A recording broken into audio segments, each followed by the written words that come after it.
Adventures in time and space, told in future tense. Dimension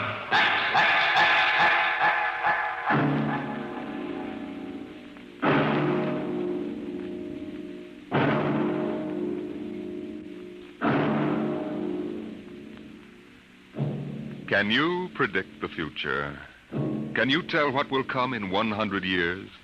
Or in 10? Or in the next minute? Tonight we present two ventures into the unknown. Two fantasies of the future, chosen from the works of one of our most brilliant young science fiction writers, Ray Bradburry. First, his story entitled, There Will Come Soft Rains.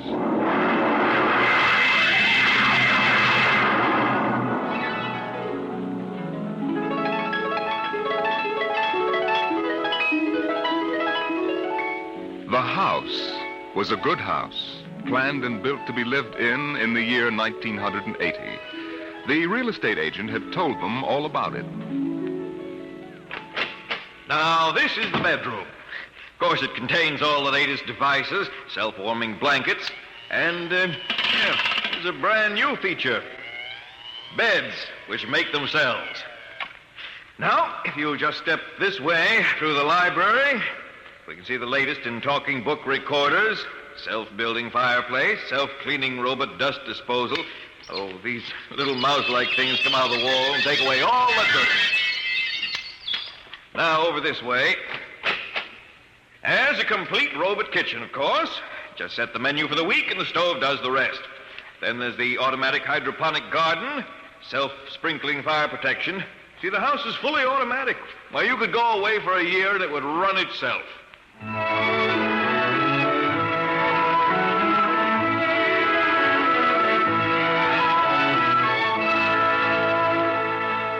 And so the family took the house, the man and the woman and the two children, a boy and a girl. And they lived contentedly, enjoying music and poetry and the rich, warm things in life.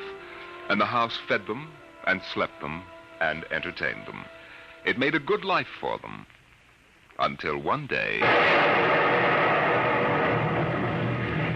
there were 10,000 explosions, and the world shook, and red fire and ashes and radioactivity fell from the sky. The happy time was over.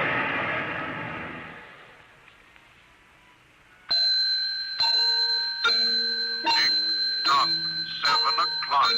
Time to rise. Open your eyes. Tick-tock, 7 o'clock. Time to rise. Open your eyes. But the house lay empty. The clock talked to the empty morning. In the kitchen, the stove sighed and ejected from its warm interior 8 eggs, sunny side up, 12 bacon slices, 2 coffees, and 2 cups of hot cocoa. 7-9, breakfast time. Come and dine. 7-9. Today is April 28th, 1985. Today, remember, is Mr. Featherstone's birthday. Insurance, gas, atom heat, and electricity bills are due. In the walls, relays clicked, memory tapes glided under electric eyes, recorded voices moved beneath steel needles. 8-1, run, run.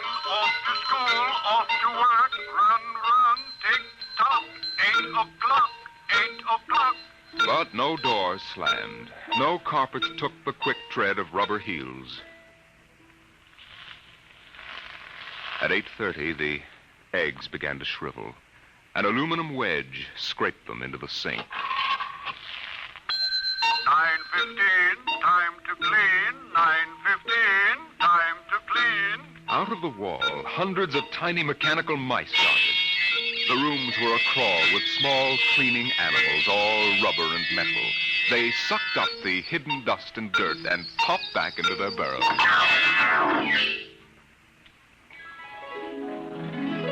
At 10 o'clock, the sun came out from behind the rain. The house stood alone on a street where all the other houses were rubble and ashes. At night, the ruined town gave off a radioactive glow which could be seen for miles. At 10:15, the garden sprinkler filled the soft morning air with golden fountains. The water tinkled, over the charred west side of the house, the side which had been facing the blast. It was black, except in 5 places. One of the 5 places was a silhouette of a man mowing a lawn, just as he'd been the instant the radioactivity burned his image into the side of the house. Over there, a woman bent to pick flowers. Still further over, their images burned into the wood, where a small boy, hands flung into the air. Higher up, the image of a thrown ball, and opposite, a girl, her hands raised to catch a ball which never came down. 5 people. 5 spots of paint. On the front porch, the dog whined and shivered. The front door recognized the dog's voice and opened. The dog padded in wearily, thin to the bone, covered with sores. It ran to the kitchen and pawed the kitchen door wildly. Behind the door, the stove was making pancakes which filled the house with their odor, as prescribed by the automatic preset menu selector. The dog frothed, ran insanely, spun in a circle, biting its tail, and died. 1 o'clock, 1 o'clock. Delicately sensing decay, the regiments of mice hummed out of the walls, soft as blown leaves, their electric eyes glowing. 1:15. The dog was gone. 2:15. Bridge tables unfolded from the walls of the patio. Playing cards fluttered onto pads. Martinis appeared on an oaken bench. But the tables were silent, the cards untouched. 5 o'clock, 6 o'clock, 7 o'clock, 8 o'clock, 9 o'clock. Dinner was made, ignored, flushed away. Dishes were washed. In the study, the tobacco stand produced a cigar with half an inch of gray ash upon it, smoking, waiting, waiting. The hearth fire bloomed out of nothing. 9 o'clock, 9 o'clock. The beds began to warm their hidden circuits, and the phonograph spoke from beside the fireplace. Mrs. McClelland, what poem would you like to hear this evening? Mr. McClelland? Since you express no preference, I shall select at random from among your favorites. Sarah Teasdale, There Will Come Soft Rains. There will come soft rains, and the smell of the ground, and swallows circling with their shimmering sound, and frogs in the pools singing at night, and wild plum trees in tremulous white. Robins will wear their feathery fire, whistling their whims on a low fence wire, and not one will know of war. Not one will care at last when it is done. Not one would mind, neither bird nor tree, if mankind perished utterly. And spring herself, when she woke at dawn, would scarcely know that we were gone. The phonograph finished the poem. The empty chairs faced each other between the silent walls. At 10 o'clock that evening, the house began to die. The wind blew the bough of a falling tree into the kitchen window, smashing it. A bottle of cleaning fluid crashed on the stove.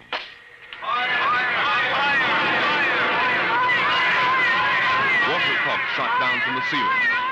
But the solvent spread onto the doors, making fire as it went. Other voices in other rooms taking up the alarm. Help! Help! Help! The windows broke with the heat, and the wind blew in to help the fire. The fire crackled upstairs at paintings, lay hungrily on the beds, devoured the rooms. The house began to shudder. The bared skeleton began to cringe in the heat. The wires revealed as if a surgeon had torn the skin off. Voices screamed in every room. Windows snapped open and shut like undecided mouths. Time now, 10:10.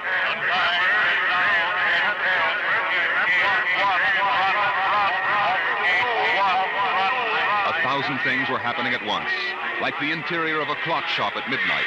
All the clocks were striking, making a merry-go-round of squeaking, whispering, and rushing. In the kitchen, the stove hissing hysterically was making breakfasts at a psychopathic rate. 10 dozen pancakes, 6 dozen loaves of toast. Then, there was silence.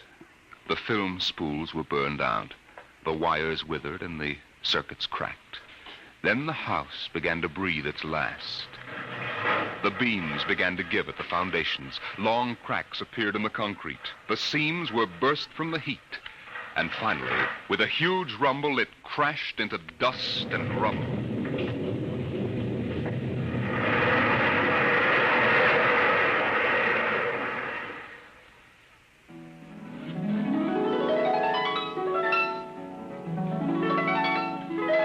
Dawn shone faintly in the east. In the ruins of the house, only one wall remained standing. And within the wall, even as the sun rose to shine upon the burning rubble, a voice spoke again and again and again. No one would mind, neither bird nor tree, if mankind perished utterly. And spring herself, when she woke at dawn, would scarcely know that we were gone. That we were gone. That we were gone. That we were gone. Today is April 29th, 1985. Today is April 29th, 1985. Strange are the uses of Providence. Is this how the end will come for mankind, with 10,000 explosions and a flash of radioactive gas? Or will destruction come more subtly, extended to us gently and innocently in, let's say, the hand of a child?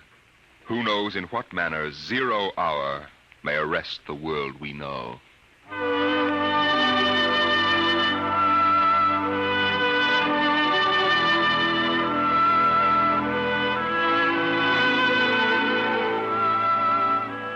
It was a perfect summer day in the year 1985. The streets were lined with green, peaceful trees. Businessmen sat in their quiet offices, taping their voices or watching televisors. Rockets hovered like darning needles in the blue sky. There was the universal quiet conceit and easiness of men accustomed to peace, quite certain that there would never be war or trouble again. There were no traitors among men, no unhappy ones, no disgruntled ones. The world was upon stable ground. Sunlight illumined the suburbs, and the town drowsed on a tide of warm, sunlit air. On the lawns, the children played, catapulting this way and that across the green grass, shouting at each other, holding hands, flying in circles, climbing trees, and laughing. And in the homes, busy mothers prepared for the evening arrival of their husbands. Heavens, Mick, what's all the excitement? We're playing a game, Mommy, the most exciting game ever. What are you doing in that cabinet? I need some tools from Daddy's kit. Your father may not like... Oh, I'll take good care of them, Mom, I promise. Very well. Don't you lose anything. Oh, thank you, Mom. You want a glass of milk? Can't stop now, Mom. What's the name of the game, Mink? Invasion. Invasion. What will they think of next?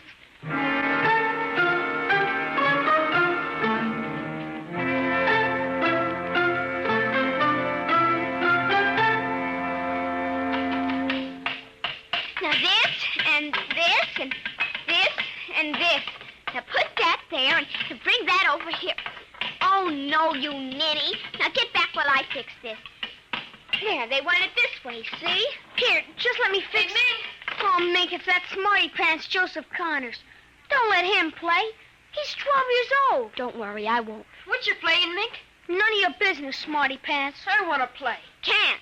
Why not? You're too old. Just 'cause you're only 8. No, you'd only laugh at us and spoil the invasion. Make him go away, Mink. Go away. This is my backyard. Now, who wants to play with you and your old fairies anyway?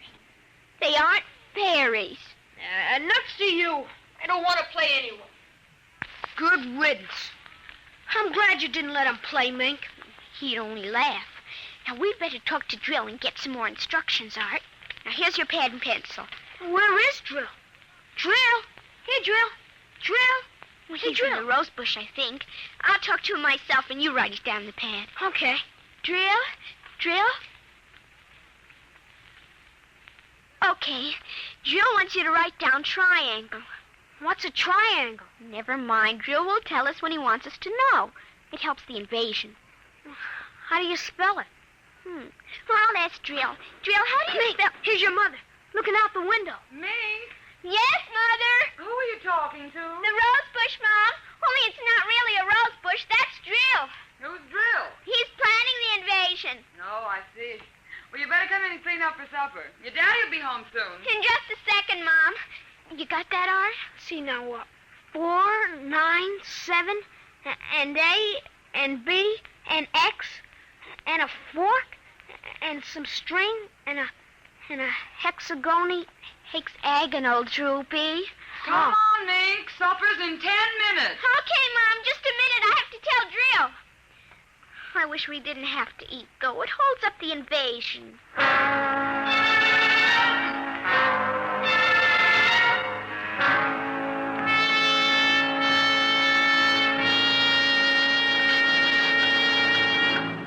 Mink, for heaven's sake, slow down. You'll choke on that soup. I can't, Mom. It's a matter of life and death.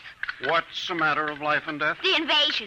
What invasion is that? Oh, just some silly game the children have been playing. Well, whatever it is, Mink, it'll wait until you've finished your supper, I'm sure. I don't want any more. You've barely touched anything. Oh, but Drill is waiting for me, Daddy. Drill? Who's Drill? He lives in a rose bush in our backyard. Imagination, Henry. Such nonsense. I've got to run now. You'll sit through dessert, young lady. Oh, gee, Daddy. And while you're at it, tell me more about this new game. It's Martians invading Earth, Daddy. What? Well, not exactly Martians, Daddy. They're from... Well, gee, I don't know. From up. And from inside that little head of yours. You're laughing at me. Drill said you would. You'll kill Drill and everybody. Oh, I didn't know you could kill a Martian. But it's not really a Martian, Mom. Maybe he's from Jupiter or Venus, even. Imagine. They couldn't figure out a way to attack the Earth. We are impregnable. Impregnable, dear. Well, that's the word Drill said, Well, anyway, that was the word, Mom, the same word. Anyway, so we're helping them. Now, who's helping who? Well, the kids are helping the Martians. Oh, fifth column, eh? Well, Drill says in order to make a good fight, you got to have a new way of surprising the people. That way you win. And he says also you got to have help from your enemy. Pretty slick, those Martians, using the kids for a fifth column, eh, Mary? And hiding under rose bushes, too, Henry. Don't forget that. Well, that's because grown-ups never look under rose bushes. Only kids. Oh, I see. Well, finish your fruit, darling. You can play for an hour afterward. Mary. Oh, it's so nice out, Henry, and there's no school tomorrow. Very well. Till 8 o'clock. Drill says after the invasion we can stay up as late as we want. No more bets, either. Oh, is that We so? can watch all the grown-up televisor shows. I don't wonder this invasion has caught on among the kids. Well, some of the kids are giving us trouble, like Dale Britz and Petey Jarrett. They're growing up, so they won't believe in the invasion. They make fun, worse than parents, even. I hate them worst. We'll kill them first. I hope you're saving your father and me for last. But Drill says you're dangerous. What? But I think they'll let me keep you because I'm helping so much. I'll talk to Drill. Maybe we won't have to kill you. Mary, I think this nonsense has gone far enough. Can I go out now, please? Well, run along, dear. Don't worry, Dad. I won't let them hurt you. Mary, I think the child's taking this game entirely too seriously. Invasion. Now, Henry, you know how Mink is. Besides, all children have their aggressions. Better to get them out in the open, I suppose. Maybe you're right. I was wondering about bridge with the Jacksons tonight, Mary. All right. But, you look tired, dear. Why don't you sit in the relaxer for a while and get a massage? I'll sew for a while until it's time to... Oh, I wanted to call my sister Helen. Oh, good. Find out when her husband's going to return my golf clubs.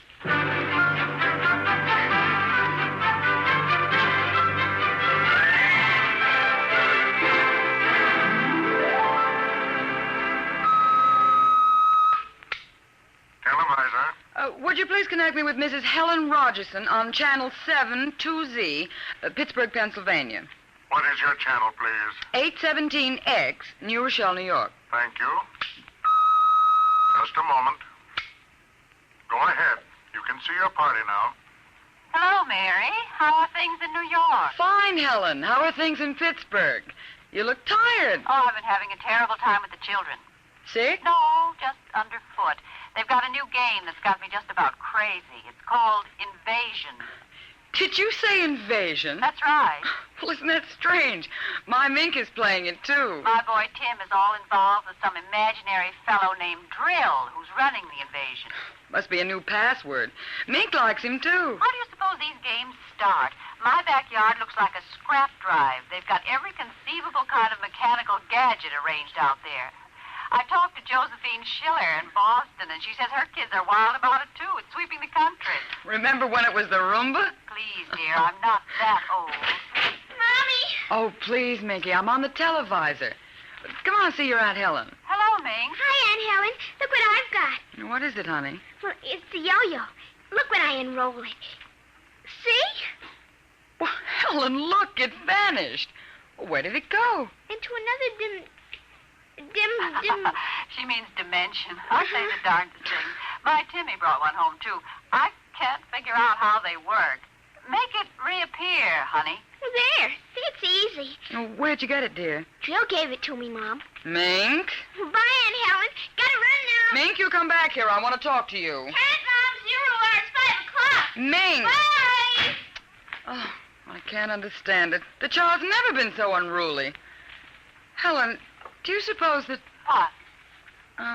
Nothing. Just a wild thought that... Say, the reason I called, I want to get that black and white cake recipe, and Henry wants his golf clubs. I don't know what he'll do. What was that? I don't know. One of the children must have been hurt. I'll have to run and see. Call me back tonight, will you? All right, Mary. Bye. Mink, come here. Yes, Mom. What is it? Who screamed? Peggy Ann. All right, what happened? Well, she got scared and went home. Did you hit her? No, she just got scared. She's a scared baby anyway. We won't let her play anymore. She's getting too old. Now, Mink, tell me why she cried. No, I can't. Mink, you'll answer me this instant or come inside. I've had enough of this nonsense. Gee, I can't quit now, Mom. It's almost 0 hour. Then tell me what frightened Peggy Ann. Okay, she saw Drill. Drill? He almost came through. He was just testing. Through what? Well, those pipes and things we set up. She looked into one of the pipes and screamed. I guess she saw Drill. And no one hit her? Very well, Mink. I'll call Peggy Ann's mother and see how she is. And I'll call you for your bath in half an hour. Your father and I want to go out tonight. You won't be able to go out, Mom. Why not? 0 hours, 5 o'clock, Mom.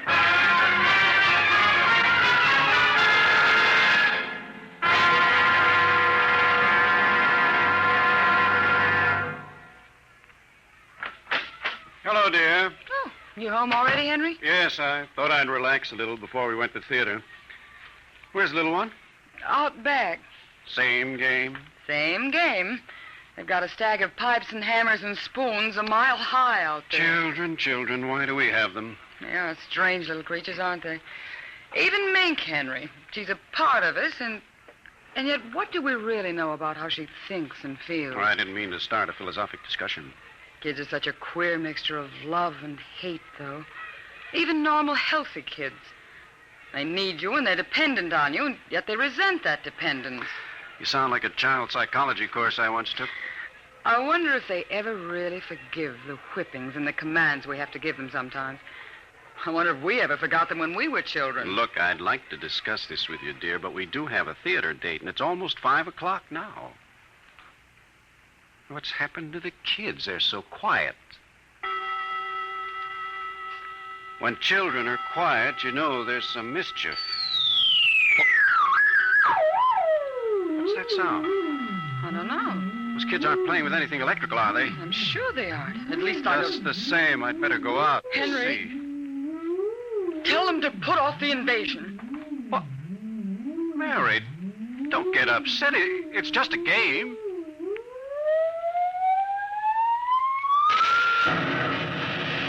Good Lord, what's that? Look out the window, Mary. What is it?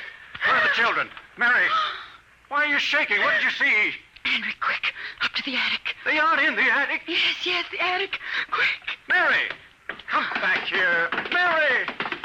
Mary, don't go up. They aren't up there. Mary, you out of your mind? There's no one up here. Quick, shut the door. Lock it. But there's nothing up here. What is wrong with you? Mary, come to your senses. Henry. What are you talking about? I saw it through the window, Henry. It was horrible. What? It is an invasion. Well, for heaven's sake, let's get down out of this attic and talk this over sensibly. I want to find out if Mink is all right. She's all right. I saw her. She was leading them around the corner of the house. Leading who? The kids? Shh. It's nothing. Oh, listen. Huh? The front door. They're coming. Good Lord, those kids sound like 50 men with boots on. Oh, not men. Oh, please, God, don't let them find us. Don't let them, please, God. I don't understand. Who's there? Shh, don't shout down here. Who's down there? I demand that you answer me. They're coming. The whole house is shaking. Who? Who's there? Please, be quiet, Henry. They might go away.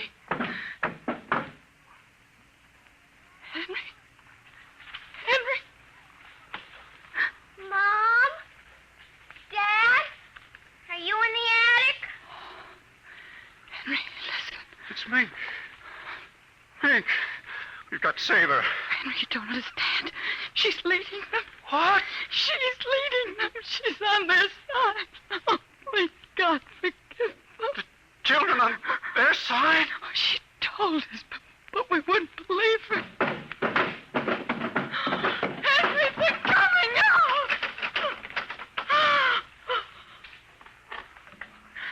Mom? Dad, we know you're in there. Well, I guess you better melt the lock, Trill. Henry, the lock! It's melting! The door! Oh, dear God! Mom? Dad? Oh, I see you now. Peek-a-boo!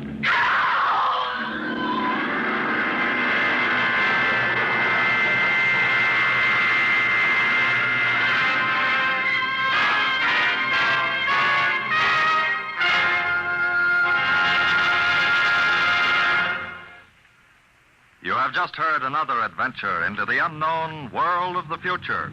The world of Dimension X.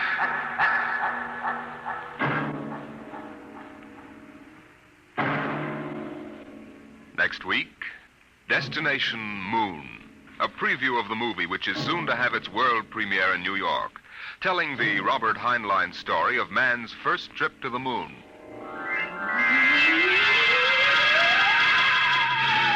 Tonight's adventures in Dimension X, There Will Come Soft Rains, and 0 Hour were written by Ray Bradburry and adapted for radio by George Lefferts. Featured in the first story as narrator was your host, Norman Rose. The leading players in 0 Hour were Denise Alexander as Mink and Rita Lynn as the mother, Roger DeKoven as the father. Music by Albert Berman. Engineer Don Abbott.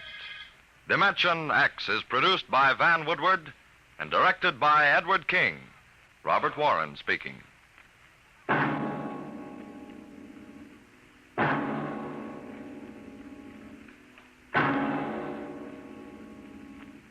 Programs. Get your programs here. For a new thrill in detective listening, join the Saint tomorrow as he reaps a harvest of criminals in a thrilling adventure with the underworld. Make the Saint a Sunday listening habit and keep tuned thereafter for adventures of the greatest detective of them all, Sam Spade. Tomorrow, hear High Adventure, Now Truth or Consequences on NBC.